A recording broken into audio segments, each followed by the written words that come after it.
Welcome to Democracy Now!, democracynow.org, The Quarantine Report. I'm Amy Goodman. The United States death toll from COVID-19 topped 4,000 for the first time on Thursday, setting yet another daily world record as top public health official Dr. Anthony Fauci warned the U.S. outbreak will get even worse in the weeks ahead.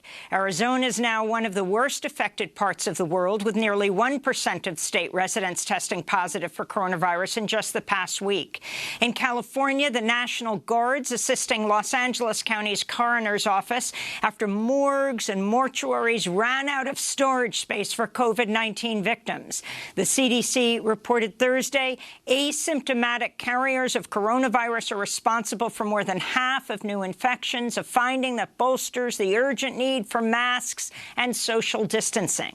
Meanwhile, new research published in the journal Science Immunology shows about 9 out of 10 people have robust immunity to coronavirus 8 months after an infection. It's not yet known if immunity wanes after a longer interval. President Trump said Thursday there would be an orderly transition of government January 20th, though he refused to admit he lost the election to Joe Biden.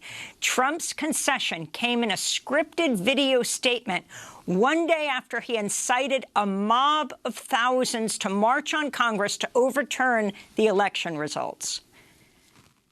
Like all Americans, I am outraged by the violence, lawlessness, and mayhem. I immediately deployed the National Guard and federal law enforcement to secure the building and expel the intruders. America is and must always be a nation of law and order. In fact, Maryland Governor Larry Hogan says he repeatedly tried to get permission to deploy National Guard troops to assist at the Capitol Wednesday afternoon after receiving a panicked call from congressional leaders who'd fled to a secure location. He said he was thwarted for over an hour and a half before Pentagon leaders finally allowed him to send in troops. The New York Times reports Trump took no action to authorize the National Guard deployment, with Vice President Mike Pence finally intervening after he was evacuated from the Capitol. On Thursday, President-elect Joe Biden drew comparisons between Trump's crackdown on peaceful protests for Black lives and Wednesday's assault on the Capitol. No one can tell me that if had been a group of Black Lives Matter protesting yesterday, they wouldn't have been treated very, very differently than the mob of thugs that stormed the Capitol. House Speaker Nancy Pelosi said Thursday she would consider a vote on whether to impeach President Trump if members of his cabinet and Vice President Pence fail to immediately remove him from power under the 25th Amendment. Pelosi formally adjourned the House of Representatives until after Biden's inauguration, January 20th, so any vote on impeachment would require that lawmakers return to Washington. Senate Republican leader Mitch McConnell has adjourned the Senate until January 19th. The United States Capitol Police announced Officer Brian Sicknick, who was hospitalized after Trump's mob attacked him, died of his injuries Thursday evening. The 42-year-old had been on life support. He was one of 50 police officers reportedly injured by marauders on Wednesday. Police arrested just 26 people on Capitol Hill during the insurrection. On Thursday, Capitol Police Chief Stephen Sund said he would quit effective January 16th.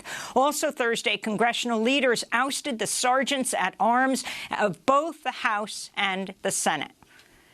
The top federal prosecutor for Washington, D.C., Thursday refused to rule out criminal charges against Donald Trump for inciting Wednesday's riot on Capitol Hill. Acting U.S. Attorney Michael Sherwin said Trump and others could face charges ranging from seditious conspiracy to rioting to insurrection. Sherwin also said prosecutors will charge any Capitol police officers found to be complicit with the rioters. Officers were filmed pulling barricades aside, holding hands with insurrectionists, and even posing for a selfie after they smashed their way into the Capitol. As the insurrectionists stormed the U.S. Capitol Wednesday, hundreds of fervent Trump supporters gathered for local rallies around the country. In Los Angeles, police are investigating after images circulated of a Trump mob attacking a black woman near Los Angeles City Hall.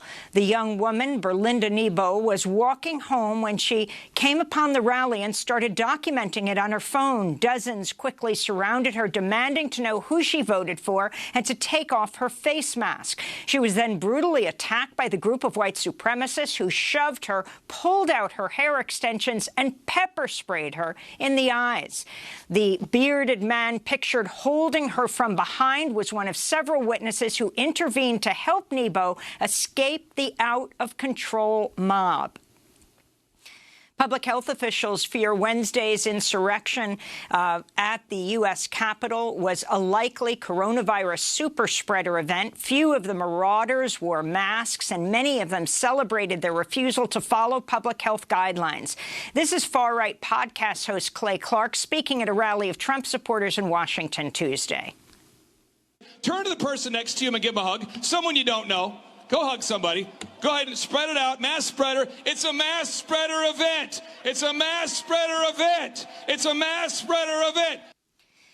In international news, Southern Africa is seeing a regional surge in coronavirus cases following a second wave in South Africa linked to a variant that many scientists believe is far more infectious. South Africa's confirmed cases have topped 1.1 million with over 31,000 deaths. A Johannesburg nurse described the dire situation. Our mortuaries, as I speak to you, are full to capacity. In fact, it's in the longest where we've seen, body bags on the floor. Brazil's COVID-19 deaths have topped 200,000, the second highest death toll after the U.S. as health officials resist a lockdown amidst an intense surge. Japan's declared a one-month state of emergency in and around Tokyo as cases in the capital hit a record high of 2,500 Thursday. Residents are being asked to stay home and bars and restaurants to close at 8 p.m. Health experts say stricter measures are needed, with some suggesting a full national lockdown. An Iraqi court has issued an arrest warrant for President Trump for killing militia chief Abu Mahdi al-Muhandis in the same targeted drone strike that killed top Iranian General Qasem Soleimani just over a year ago. The strike on Baghdad airport was ordered by Trump, who later said it had taken out 2 men for the price of 1. Earlier this week, Iran requested Interpol arrest Trump and other U.S. officials for Soleimani's assassination. Joe Biden has tapped Boston Mayor Marty Walsh for labor secretary. Walsh was a top union leader, heading up the Boston building trades before his career in politics and has the support of many prominent labor union figures. But others had hoped Biden would select another cabinet member of color, as several were reportedly up for consideration, including California Labor Secretary Julie Su, who's Asian American. If Walsh is confirmed, Boston City Council President Kim Janey, who's African American, will become acting mayor, making her the first woman and first person of color to serve as mayor of Boston. In other cabinet news, Biden selected Rhode Island Governor Gina Raimondo as Commerce Secretary. The Revolving Door Project said the choice was profoundly troubling, tweeting, quote, "Raimondo has a record of promoting fracking and cuts to public assistance programs, selling public pensions to Wall Street, and grossly mishandling Rhode Island's COVID-19 outbreak," they said. And Isabel Guzman has been nominated to head the U.S. Small Business Administration. She previously served in the same agency under Obama and is currently the director of California's Office of the Small Business Advocate. Guzman is the first Latina named to a cabinet-level post by Biden. She'll be involved in overseeing the implementation of the Paycheck Protection Program, a key part of the pandemic stimulus plan. Meanwhile, 2 members of Trump's cabinet have resigned in protest of Wednesday's failed coup attempt at the U.S. Capitol. Transportation Secretary Elaine Chao said in a statement she was deeply troubled by the insurrection. Education Secretary Betsy DeVos called the events unconscionable and said they were a, quote, inflection point. Chao and DeVos have been members of Trump's cabinet since just after his inauguration in 2017. They're the 11th and 12th Trump administration officials to quit after Wednesday's attack on the Capitol. Boeing's agreed to pay more than $2.5 billion to settle nearly 2-year federal criminal investigation into Boeing's role in the 2 fatal crashes in Ethiopia and Indonesia that killed all 346 people on board 737 MAX airplanes. The Justice Department had accused Boeing of having concealed information about the aircraft. Michael Stumo, the father of Samia Rose Stumo, who died in the Ethiopian Airlines crash, told NPR, quote, "This is a Boeing protection agreement. There's nobody being held accountable personally," he said. And in Guatemala, the former security head of a Canadian-owned mine has been convicted for the 2009 assassination of Adolfo Ich, an indigenous Maya Quechua community leader and land protector. Minor Padilla pleaded guilty Wednesday in what the Guardian newspaper described was a rare conviction over human rights violations linked to Canadian mining corporations in Central America. Padilla worked in the region's largest nickel mine in eastern Guatemala, which at the time of Ich's killing was owned by Hudbay Minerals. Ich was a leading voice of resistance against the mine and its destruction of indigenous territory.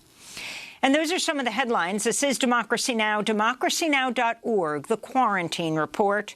I'm Amy Goodman.